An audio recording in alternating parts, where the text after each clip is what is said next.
Hello and welcome to Hops and Bros. This week, we're taking a look at Eastern Europe. For an open window on a crappy world,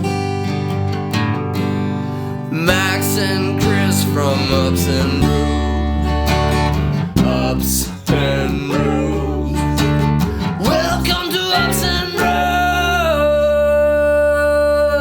Brews. So this week, we're taking a look at the Czech Pils, the Czech Pilsner, the original Pilsner, the one that kind of brought everyone to go, wow, this beer is really clear and delicious. Pilsners, some of you know, is one of my favorite styles of beer. A big fan of Pilsners. Everyone I feel in this industry kind of comes in because they love IPAs, they love sours, they love stouts, they love beers that are bold and has a bunch of flavors to it.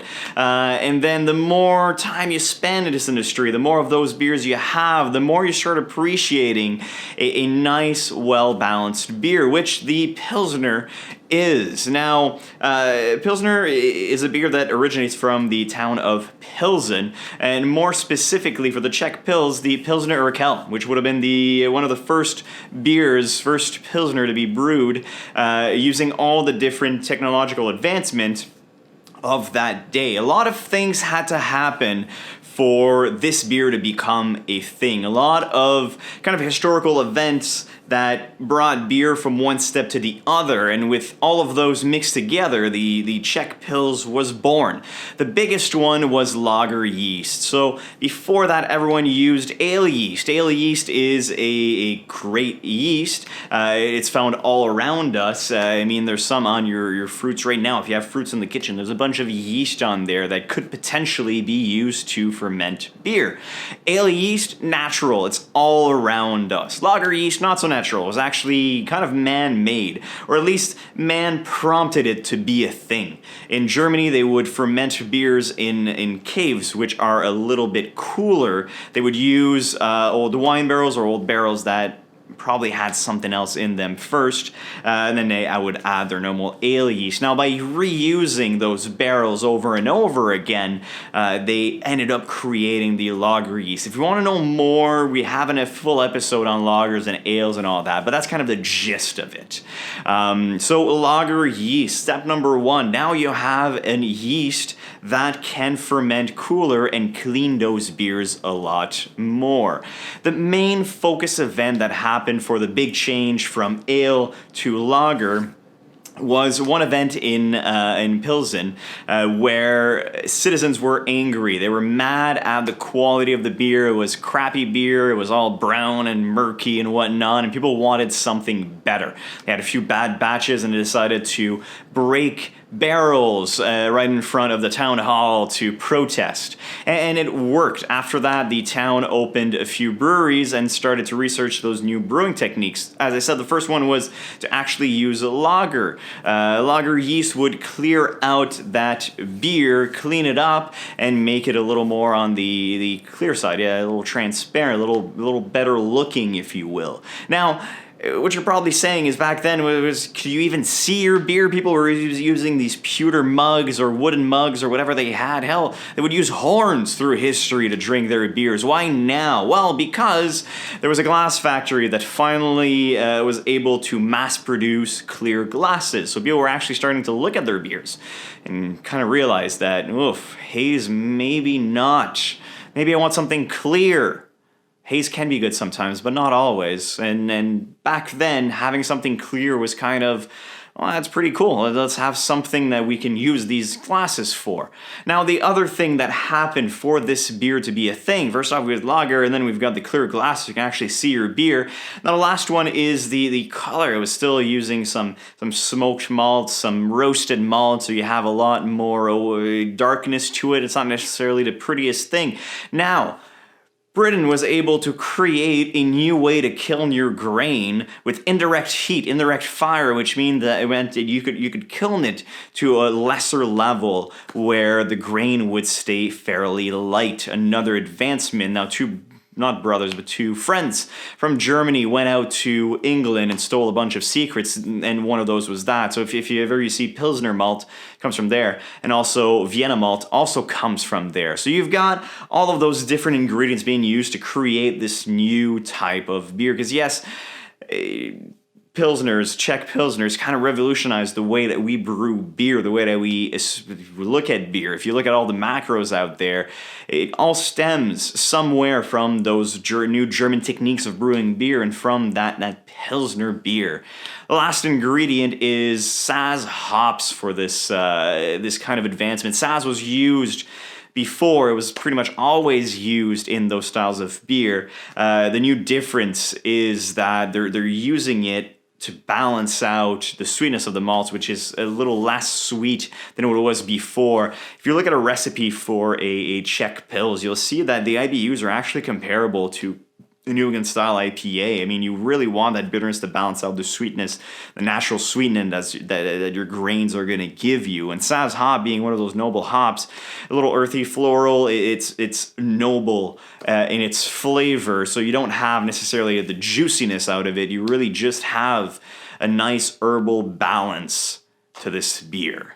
Now, Chris, I've talked a little bit about the reasons why we created the Pilsner and kind of hinted at how it's kind of brewed. There's a bunch of recipes online, so you can kind of figure it out. But those are the building blocks to this beer. Now, Chris, what's the history of this beer? Well, how important is this? Why to this day the Pilsner is still a beer that we brew, love, and is one of those rare styles that was never lost. I mean, some styles like Gosas, or even to some extent IPAs and those, anyways, it was kind of lost styles through the ages, but the Pilsner stayed strong. How is that, Chris?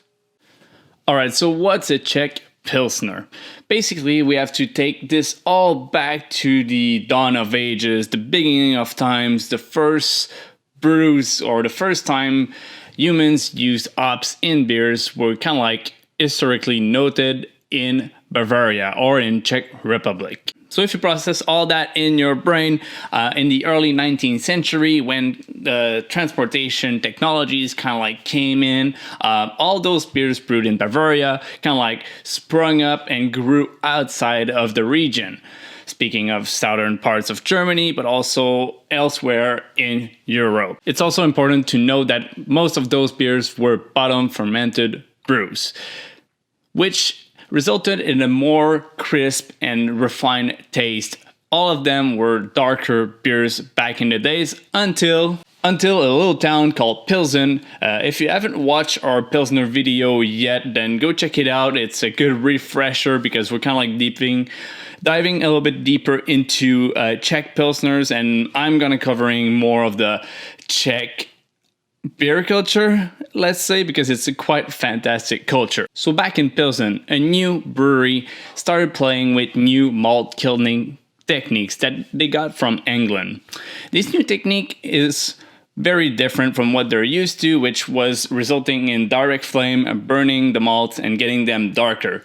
Instead, they're playing with an indirect heat to dry it off, to kiln the malts and get more of a golden malt result in the end, which kind of like sprung the original Pilsner back in the day. So the usage of pale malts helped increasing the crisp aromas of the then Pilsner, and really it took off. It kind of like sprung up and it boosted the numbers of breweries in the Bavarian region from 1860 to 1870, it's all very odd numbers. The number of Czech bottom fermented breweries grew from 135 to 831 breweries. In 10 years, that's a lot. So everyone is switching to bottom fermented beers. They want to produce this classic Pilsner style. That's what the consumer wants. That's what everyone wants to drink in that region, and everyone's moving. If you're not switching up to bottom fermented, all those breweries were closing down. Then came along World War II. Cold War and communism kind of like struck this whole region, resulting in a lot and most of the breweries closing down, with different laws applying at every single part of the country and affecting the economy in all its parts.